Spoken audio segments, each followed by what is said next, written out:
Good morning, it's July 22nd, day 69 on the PCT. I got lured in by the siren song of the campsite next to the creek. I got to soak my feet and everything, which was nice, but man, I knew it was going to get cold, but that was really cold. I was crumpled up in a ball the whole night, and I thought that the ground was going to be soft enough because there was some pine duff on the top, but it was really hard, uncomfortable on my hip, so I had to fold up my pad a couple times underneath where my hip goes. So yeah, I'm not going to make that mistake again. If I want to soak my feet, I'll do it, and then I'll make sure to walk far enough away from the creek, because the problem is the creek is the low point in the area, right? I mean, that's why the water rushes through there, and cold air at night acts similarly and goes to the low areas down from higher elevations, and that's why if you camp near water, that's going to be the coldest spot around. So yeah, it's pretty cold, but it's fine now that I'm walking, and I'm coming up on that pass that starts the scenic section of Goat Rocks, I think. So gonna be a good morning. Oh, I had an animal encounter last night too. It was just a mouse or a chipmunk. I didn't get a look, but yeah, I was just laying down and then I heard some rustling by my food and knew right away that something was out there trying to get it. But I just ignored it because I figured I've got tons of food right now.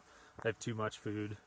The food bag's already ripped, so I can either like keep myself awake trying to shoo the mouse or chipmunk or whatever away from my food, or just let it get it and deal with it.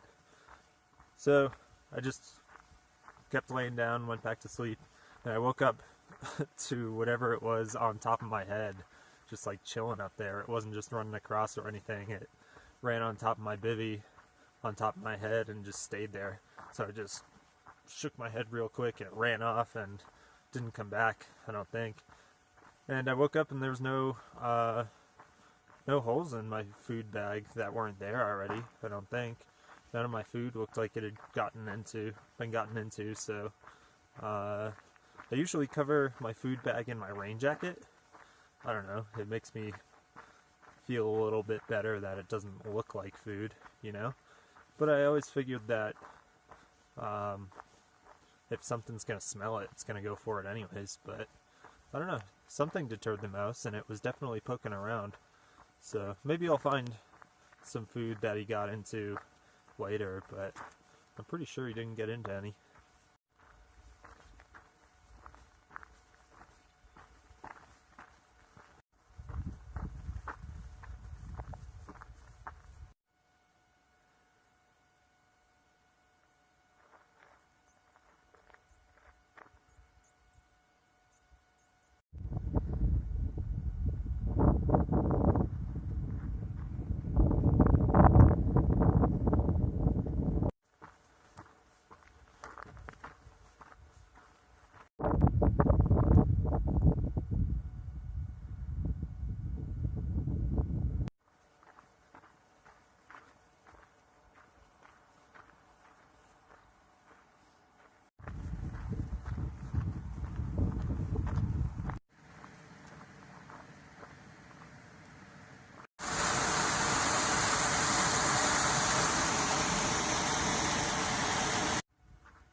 So that right there was way, way, way more sketchy than the Forester Pass chute that everyone always talks about.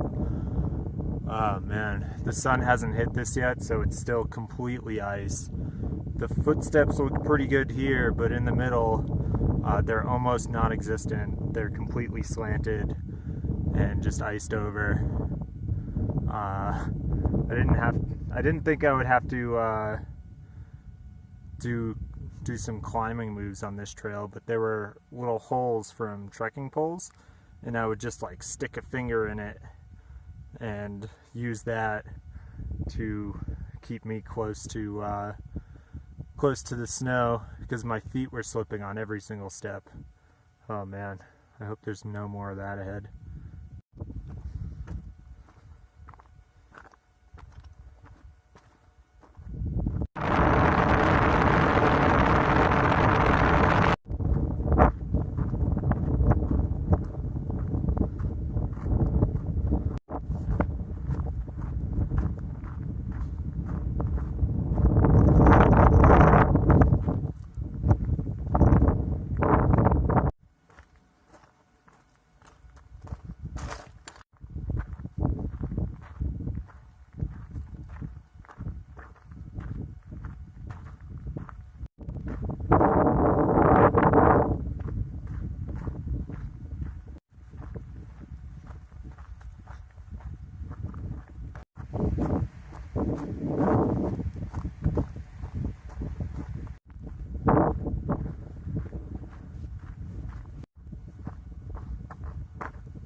Seems like we're back in the woods for good, out of the Goat Rocks. That was really beautiful. Yeah, just very, very good scenery. Super hard though. There was that one sketchy part that I showed. There was one other snow chute that wasn't as bad, but still pretty bad. And then a lot of steep, rocky, crumbly terrain. But that's not saying I didn't like that section. I like that section a lot. It was cool. And I should be in town in maybe about 5 hours or so. Because that section was so hard, I'll probably try and make it an even quicker town stop. And I'm not even going to have time to let my phone charge, but I'm going to have enough charge to get to Snoqualmie Pass. And in my head, that's the more important stop. I'd rather get there and spend time there than do the same at White Pass here. So, got another couple miles in, another 14 miles or so. Here's today's 11 o'clock view.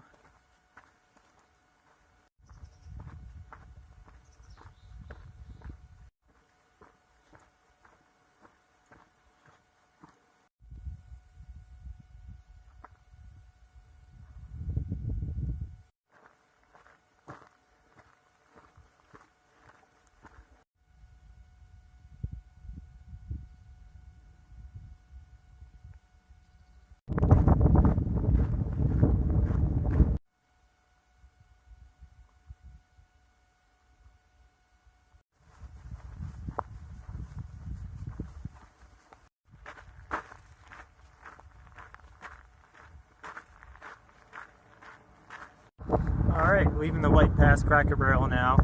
I wanted to leave at 4:05, and I think I started walking away at 4:05 in 0 seconds. Perfect timing. So I'm leaving just when I wanted to. Got everything I wanted done. Thank you to my girlfriend Brooke for sending the package there, and thanks to my sister Liz for sending the little bit extra. Got some nice Hawaiian snacks, some coconut, pineapple, coconut peanut butter. Good stuff. Oh, and I got a trash bag to put my sleeping bag in case it rains. I remembered. Did you? There was some Luco tape in the hiker box too, so I stocked up on that. I taped up the back of one of my Achilles tendons because it's been scraping against this new pair of shoes in a weird way. So I got that covered now, and I was going to tape on the inside of my heel now, the opposite side from where that callus has been. I've been noticing some skin pain there too, and I thought it was another hot spot or blister forming, but after taking a closer look, my heel is just cracking. It's split open, and there's like, it's not bleeding, but it looks like it opened up and there's some like dried blood on it. So I don't know if taping that would really help. It doesn't seem like it. I don't really know what I'm supposed to do about that besides just stop hiking, which I can't do for another couple days, so just gonna walk through it. Feels like my body has been in a downward spiral ever since entering Oregon, really. Maybe a little bit before when my calf was tight in Syad Valley. But I felt so good up until then. My feet weren't even sore. Going into camp at the end of the day, waking up in the morning, it was fine all the time. And I've just had issue after issue starting then. And yeah, I guess I might be going a little too fast, but I mean, I don't have to sustain it for much longer. I've got today and then 2 more longer days, and then that's it. And then, I mean, it's only a week after that too of less intense hiking. So whatever comes up, hopefully I should be able to just keep walking through it. But it does kind of have me down knowing how good I felt just a few short weeks ago and how I've been battling issues ever since.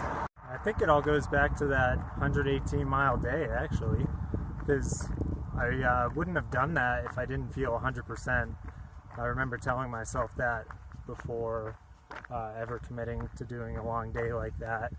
So I felt good that day, and I called my girlfriend after about 24 hours of hiking, and I told her, among other things, when she was asking how it was, I told her my feet felt fine, and she was flabbergasted, but they really did. Like, there was no issues at all. My feet were totally fine. And yeah, I just overdid it. That's the sacrifice, I guess, by doing a day like that. I've been in pain ever since. Some days are better than others, and today honestly wasn't that bad either. It was just after sitting down and then getting up again and taking a closer look at my feet, taping them up, that I realized how bad they're actually doing.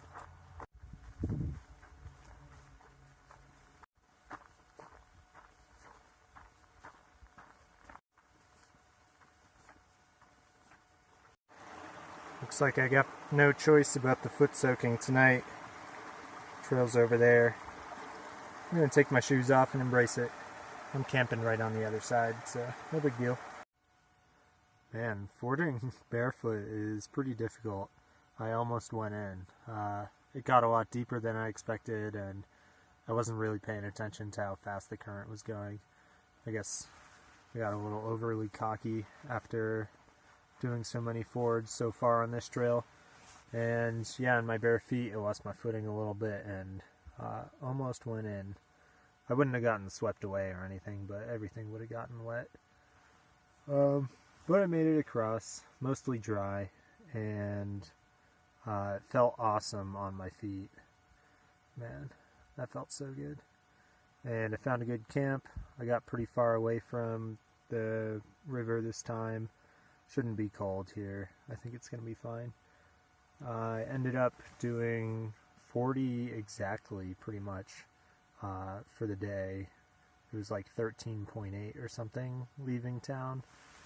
And that leaves 84.3 miles to Snoqualmie Pass over the course of 2 days. So that's going to be pretty mellow, I think. I can go as low as, I think it was like 2.67 or something like that miles per hour, compared to normally I go about 2.8 if I'm just cruising without trying to go fast or anything. So hopefully it'll feel easy. I know we're going into Mount Rainier National Park tomorrow, so I don't know how difficult the terrain's going to be. I'd imagine probably pretty difficult, but I think we'll manage.